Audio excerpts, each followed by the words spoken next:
Doctor, buenos días. Somos el grupo número 4 de modelos sociologistas de la conducta criminal. En este caso, prosigo con la presentación de los integrantes de mi equipo. Bueno, mi persona, Imar Clavitea Machaca, Andrea Tellería Araujo, Manuel Zabaleta Velázquez, Frijanto Ceballos y Shirley Quecaño Caigahuanca. Bueno, este es el tríptico que se hizo de manera grupal. Está adjuntado también junto a la monografía que se ha presentado en la clase anterior. Bueno, cuando hablamos de modelos sociologistas, nos referimos a que se busca explicar el delito como producto de factores sociales, la marginación, pobreza, desigualdad. Durkheim y Merton, autores, afirman que cuando no hay medios legítimos para acceder a metas sociales, surgen conductas delictivas. En el Perú, en este caso, estos enfoques ayudan a entender la criminalidad en zonas vulnerables y a diseñar mejores políticas de prevención. Estos modelos se nutren de diferencias ciencias, la sociología, la antropología, la psicología social, y es que es gracias a este enfoque interdisciplinario que se permite comprender el delito como fenómeno social y no solamente individual. Entonces, ¿qué son los modelos sociologistas? Son teorías criminológicas que explican el delito como resultado, en este caso, de factores sociales y estructurales, como vengo mencionando. En lugar entonces de enfocarse en factores biológicos o psicológicos del individuo, analizan el entorno, ¿no? Como la familia, la comunidad, la clase social o la educación y cómo influyen estos en la conducta criminal. Consideran que el delito puede ser una respuesta racional, adaptativa o aprendida frente a las desigualdades que se presentan en la sociedad o consecuencia, en este caso, de ausencia de oportunidades. Así destacan procesos como la presión de grupo, la desorganización social o la falta de normas claras como causas de comportamiento delictivo. Entonces, ¿cuál es la diferencia entre los enfoques biológicos y psicológicos? Primero, el enfoque biológico no atribuye el delito como a factores genéticos o biológicos, ejemplo, el hombroso y el criminal nato. El enfoque psicológico lo explica desde traumas, trastornos o deficiencias individuales. Y los enfoques sociologistas, el crimen entonces dicen que surge del entorno social, no de la biología ni de la mente. El delito se aprende como respuesta a condiciones de vida, en este caso adversos. Entonces, ¿por qué es importante el contexto social en la explicación del delito? El entorno social es clave para entender el delito, ¿no? La pobreza, la exclusión, desempleo, falta de presencia estatal aumentan el riesgo delictivo. El crimen aparece como una forma de adaptación o supervivencia frente a las desigualdades y metas sociales inalcanzables que se puedan dar. Y entre las principales, bueno, ahora les vamos a hablar sobre los principales modelos sociologistas de la explicación criminal en este caso, ¿no? Conductas criminales que se dan por estos modelos sociologistas. En este caso, la teoría de la anomia, que es de Emily Durkheim y Robert K. Merton, Durkheim plantea que la anomia es un estado de desregulación social que surge en contextos de cambios acelerados, generando conductas desviadas, como el delito. Merton adapta el concepto para explicar cómo la tensión entre las metas culturales, en ejemplo el éxito económico, y los medios legítimos para alcanzarlos lleva a muchas personas a optar por el delito como forma, en este caso, de adaptación. Entonces, ¿cuáles son los conceptos clave? La anomia, que es falta de normas claras que orientan la conducta, la frustración estructural, la impotencia ante metas inalcanzables por vías legales en este caso, y las metas culturales, ¿no? Ideales sociales como el éxito, poder, riqueza, y los medios institucionalizados, ¿no? Caminos legales para alcanzar, ¿no? El trabajo, la educación. Entonces, cuando estos medios no están al alcance de todos, se genera la presión hacia el delito. Entonces, ¿cómo es que se explica la teoría de la anomía? Esta teoría no explica cómo la delincuencia es una respuesta adaptativa ante desigualdades estructurales. Merton identificó en este caso 5 formas de adaptación, siendo la innovación usar medios ilegales para alcanzar metas, donde ubica al delincuente. Ejemplos en el Perú, por ejemplo, la economía informal y el delito económico, respuesta en este caso a la falta de un empleo formal. Las pandillas juveniles, ¿no? Reflejo de la exclusión educativa y laboral. La minería ilegal y narcotráfico, ¿no? Es una alternativa frente a la marginación en zonas rurales, y la corrupción estructural es una adaptación desviada de funcionarios sin acceso a un legítimo enriquecimiento. Eh, Buenas tardes, doctor. Mi nombre es Andrea Tellería y yo voy a continuar explicando la teoría de la asociación diferencial. Esta teoría fue desarrollada por Edwin Sutherland, quien propone que el delito no es innato, sino que este se va a ir aprendiendo dentro de grupos sociales o esta relación con grupos sociales, ya sea como amigos, familia o pandillas también. Y esta teoría es la cual rechaza la explicación biológica y destaca también la influencia del entorno social en la conducta criminal. Edwin Sutherland fue un importante criminólogo estadounidense y en su libro Principios de la Criminología del año 1939 afirma que el comportamiento criminal se aprende. Entonces también acuña el término delitos de cuello blanco para describir los crímenes cometidos por personas de altos estatus como empresarios o políticos, indicando que ellos también aprenden a delinquir dentro de redes donde la corrupción es normal. Y además esto también deja en claro que él hace esta distinción de que no importa si la persona es pobre o rica, sino importa el entorno en el cual está conviviendo. Y bueno, continuando con esta teoría, también tenemos que analizar conceptos claves. El delito lo que establece Edwin Sutherland es que el delito se aprende dentro de grupos donde se va a predominar una visión favorable al crimen, es decir, una aceptación al crimen y ciertas excusas para justificarlo. Entonces, según Sutherland, este aprendizaje va a depender de 4 factores importantes. En primer lugar, la frecuencia, es decir, cuántas veces se ha recibido este mensaje delictivo o esta aceptación de que se cometan estos delitos. También duración, cuánto tiempo se mantiene esta relación, si perdura mucho tiempo o perdura poco tiempo. También la prioridad, es decir, en qué etapa de la vida se ha desarrollado o o ocurre más esta conexión, es decir, si va a ser más fuerte si ha ocurrido durante la niñez. Y por último también la intensidad, que significa qué tan cercano o significativa es la relación con quien se transmite estos valores. Es decir, es una relación solo de amigos o quizás parece como una figura paternal o maternal para la persona. Y por último también vemos unos ejemplos en el Perú, porque en el Perú esta teoría explicaría los fenómenos como el pandillaje juvenil, donde los adolescentes van a aprender a delinquir por influencia de los grupos sociales o de su entorno. Y también aplicaría los delitos más complejos como casos de corrupción política, por ejemplo los casos de Lavallato o los cuellos blancos del puerto, donde funcionarios van a aprender prácticas ilegales en redes donde estas conductas son tratadas como normales. Bueno, vamos a continuar también hablando con otra teoría que es la teoría del control social. Esta teoría fue propuesta por Travis Hirschi, quien cambió la pregunta central en la criminología, es decir, en vez de preguntarse por qué la gente delinque, se pregunta por qué la mayoría no lo hace. Y su respuesta fue porque existen vínculos fuertes, lazos lazos sociales importantes, fuertes como lo son la familia, la escuela y la comunidad. Y entonces es cuando estos lazos se rompen o se debilitan o no se forman de forma adecuada, es cuando aumenta la posibilidad de que una persona cometa delitos. En este caso, el autor, como ya mencioné, es Travis Hirschi, quien fue un sociólogo estadounidense que formuló esta teoría en su libro Causas de la Delincuencia del año 1969. Más adelante también va a desarrollar la teoría del autocontrol junto a Michael Gottfredson, y su trabajo tuvo un gran impacto en la criminología actual y en las políticas públicas, promoviendo la prevención social del delito más allá del castigo penal. Vamos a ver unos conceptos claves de esta teoría, al igual que en la otra también se basa en 4 tipos de vínculos que actúan como barreras al delito.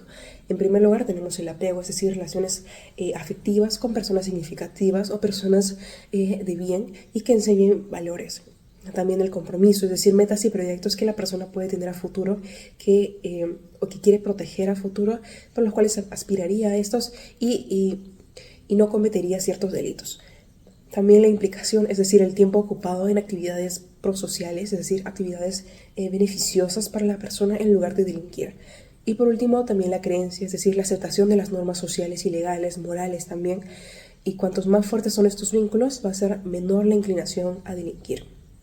Y por último, unos ejemplos en el Perú, porque en nuestro país existen programas como Barrio Seguro o Juventud Activa, o también las iniciativas de la convivencia escolar que van a buscar reforzar estos lazos justamente para prevenir la delincuencia.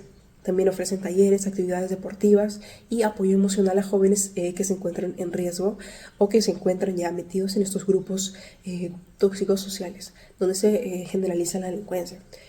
Además, para evitar que caigan en la delincuencia. Estas acciones van a reflejar lo que Hershey proponía, que era prevenir el crimen, fortaleciendo el vínculo entre los jóvenes y la sociedad. Muchas gracias. Bien, yo soy Manuel Rubén Zabaleta Velázquez y voy a hablar acerca de la teoría del etiquetamiento de Howard Baker. Howard Baker es un sociólogo estadounidense que desarrolló la teoría en su libro Outsiders del 1963. Influenciado por la perspectiva del interaccionalismo simbólico, nos muestra algunos conceptos claves acerca de esta teoría, como que la construcción del delincuente, en las cuales las normas lo definen como un grupo dominante, que decide quién es normal y quién es desviado, ¿no? La estigmatización, por así decirlo, donde la sociedad impone etiquetas al delincuente, las cuales afectan la identidad del individuo y sus oportunidades futuras. La desviación secundaria del EMET de 1972 explica que las personas tras ser etiquetadas pueden asumir este rol como parte de su identidad. Esto se aplica en el etiquetamiento, donde puede desencadenar una desviación secundaria, ¿no? Donde el sujeto puede aceptar su rol de desviado, que ya se le afinó. Las instituciones también como la policía o el INPE o el sistema judicial en sí pueden reforzar esa etiqueta incluso en delitos menores. Etiquetamiento y sistema penal en el Perú. Tenemos algunos ejemplos completos, como jóvenes en zonas vulnerables que son detenidos por delitos leves, como el hurto simple o consumo de drogas. Desde el primer contacto con la justicia penal se les asigna una etiqueta peligrosa, o de sujetos que son peligrosos, ¿no? Que no respetan la ley, entre otros sapos o estigmatizaciones. Los efectos en el sistema. La existencia de antecedentes impide acceder a empleos o estudios o concursos en diferentes partes del Estado. La estigmatización policial y comunitaria refuerza este aislamiento. El sistema penal no siempre reeduca, como está tipificado, o a veces solo profundiza la exclusión. La teoría de las subculturas selectivas de Albert Kohlheim, o Delinquent Boys del 55. La delincuencia juvenil se postula como la que se origina en la formación de subculturas que rechazan los valores de la clase media y ofrecen alternativas para la obtención de estatus y reconocimiento. O como lo dice Kohlheim, de la respuesta de la frustración del estatus. Voy a hablar acerca de las claves teóricas ahora. La frustración del estatus, según Kohlheim, nos dice, surge como jóvenes de sectores populares que no alcanzan éxitos académicos o laborales, lo que genera una rebeldía y rechazo a los valores dominantes o la ley. Las oportunidades desiguales, no todos tienen acceso a medios delictivos, ¿no? Incluso al crimen, que requiere recursos y entornos propios. Subcultura criminal, que sería la delincuencia organizada para obtener beneficios económicos. Se aprende en barrios con estructuras delictivas consolidadas. La subcultura conflictiva, que se centra en la violencia como medio de reconocimiento y poder común en contextos sin control institucional. Y por último, la subcultura retirada, que son grupos marginados que no acceden ni a medios legales ni ilegales. Tienden al aislamiento y consumo de drogas y conductas autodestructivas. Bueno, por último tenemos las subculturas selectivas en el contexto peruano. La aplicación en Perú sería en distritos marginales como el Agustino, Villa El Salvador o el Callao, o zonas de frontera como Tacna o Tumbes, donde se observa que las pandillas juveniles se funcionan como subculturas. La desigualdad y exclusión estructural, la pobreza y el desempleo juvenil y la falla en el acceso a la educación de calidad crean entorno fértil, ¿no?, para las subculturas delictivas. En algunos ejemplos completos tenemos que, según Castellán del 2015, en muchas de estas pandillas hay jerarquías, códigos de honor y formas de organización propia. En el enfoque criminológico, este tipo de teorías nos ayuda a entender que el delito también puede ser una respuesta estructural al abandono y no solo a un acto individual. Muy bien, eso fue todo Desarrollo por mi sobre la parte. teoría de desorganización social, una teoría sociológica del delito desarrollada en la Escuela de Chicago. Esta teoría busca explicar por qué ciertos barrios presentan niveles altos y persistentes de delincuencia y nos ayuda a entender cómo el entorno social y urbano, más que las personas en sí mismas, condicionan los comportamientos delictivos. Esta teoría fue desarrollada por Clifford Shaw y Henry McKay en los años 30 y 40 durante sus estudios empíricos en la ciudad de Chicago, una ciudad que en ese momento estaba experimentando migraciones masivas, pobreza y crecimiento urbano desordenado. Lo que descubrieron fue que los barrios más afectados por la delincuencia no cambiaban a pesar de que sus habitantes sí lo hacían, es decir, no importaba quién viviera allí, siempre había altos índices de criminalidad. Eso les lleva a pensar que el problema no solo estaba en las personas, sino en las condiciones sociales del entorno. Es decir, que el delito tiene una explicación estructural y no individual. Luego está la desorganización comunitaria, debilitamiento de instituciones sociales básicas. La teoría sostiene que cuando las instituciones sociales básicas como la familia, la escuela, la iglesia o las organizaciones vecinales se debilitan, también se debilitan el control social informal. Esto provoca lo que se conoce como la desorganización comunitaria y surgen entornos donde las normas dejan de compartirse y aplicarse. Los factores principales que causan esta desorganización social, según los autores mencionan que sería la alta movilidad residencial, pobreza persistente, heterogeneidad étnica y cultural, ruptura de vínculos comunitarios, debilitamiento en instituciones básicas como la familia y la escuela. Bueno, aplicaciones, lo que sería delincuencia en zonas urbanas desorganizadas o sin cohesión social. Esta teoría explica por qué el crimen se concentra en ciertos barrios pobres y excluidos. En América Latina ayuda a entender la relación entre la infraestructura deficiente, ausencia del Estado y descomposición del tejido social, que favorecen lo que sería la delincuencia. Además, sugieren medidas de prevención de delitos centrados en reforzar el capital social, fortalecer las instituciones sociales locales, aplicar una intervención territorial integral. Luego están los ejemplos en Perú, que serían los barrios periféricos de Lima, asentamientos humanos. En el Perú, esta teoría se aplica claramente en zonas como San Juan del Lurigancho, Villa El Salvador y Villas María del Triunfo, en las cuales, si bien se ha mencionado un incremento sobre la delincuencia, o también el crecimiento ha sido informal y sin planificación, ya que la falta de servicios como el empleo formal, espacios públicos y escuelas de calidad reducen la cohesión social, lo que facilita la presencia de delincuencia juvenil, pandillas y crimen organizado. No es por la naturaleza de sus habitantes, sino por las condiciones estructurales que impiden el desarrollo comunitario. Buenas tardes, mi nombre es Fergie Canto. Yo le voy a hablar sobre la aplicación en el contexto peruano, la realidad peruana. Para comenzar, en el Perú debemos entender que el Perú es un país marcado por profundas desigualdades económicas, exclusión social y un crecimiento urbano desordenado. Todo esto ha generado contextos donde la cohesión social se debilita y como consecuencia surgen espacios propicios para el desarrollo de conductas criminales. Los modelos sociologistas permiten explicar fenómenos como el pandillaje juvenil desde la teoría de la asociación diferencial y las subculturas delictivas. Estas teorías nos ayudan a entender cómo los jóvenes, al carecer de oportunidades educativas y laborales, encuentran sentido de pertenencia en grupos delictivos.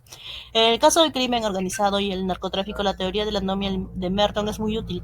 Explica cómo la presión por alcanzar el éxito económico en una sociedad desigual puede llevar a adoptar medios ilegales cuando los medios legales están restringidos. Finalmente, otros delitos como la microcomercialización de drogas, los hurtos y los robos callejeros pueden ser entendidos desde la teoría de la desorganización social, lo cual sostiene que cuando una comunidad pierde sus roles o sus redes de control informal, como la vigilancia vecinal, el crimen tiende a aumentar.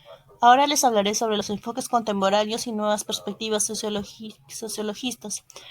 Comenzamos con el enfoque interseccional, que analiza cómo la clase, el género y la etnicidad se combinan para generar desigualdades en el trato penal. Por ejemplo, mujeres pobres o personas racializadas son más vulnerables a la criminalización. La criminología crítica y radical se enfoca en cómo la estructura de poder influye en la definición del delito y función del sistema penal. Propone una política criminal que no se base en el castigo, sino en la justicia social. También tenemos la criminología cultural, que estudia cómo los medios y la cultura construyen simbólicamente al delincuente. Las representaciones en televisión o redes sociales pueden reforzar estigmas y justificar respuestas represivas. En un mundo globalizado surgen nuevos desafíos, como el crimen transnacional y la migración, que exigen enfoques que comprendan el delito en contextos internacionales muchas veces marcados por xenofobia y exclusión. Finalmente, desde América Latina se plantean modelos críticos que integran memoria histórica, participación comunitaria y justicia social como alternativas locales en las teorías europeas. En resumen, estos enfoques enriquecen la comprensión. Hoy llega a la conclusión de que los modelos sociologistas y sus enfoques contemporáneos permiten comprender la conducta criminal como un fenómeno complejo vinculado a estructuras sociales, económicas y culturales, desde la teoría de la anomia hasta las nuestras propuestas interseccionales y críticas evidencia que el delito no puede explicarse únicamente desde la perspectiva individual, sino que responden a contextos de desigualdad, exclusión y desorganización social. En el caso del Perú, estos modelos permiten analizar fenómenos como el pandillaje juvenil, el crimen organizado y la criminalización de la pobreza. La integración de visiones latinoamericanas, críticas y con enfoque de derechos humanos es esencial para diseñar políticas públicas más justas, inclusivas y eficaces, que van a priorizar la prevención, la cohesión social y la justicia estructural sobre la represión.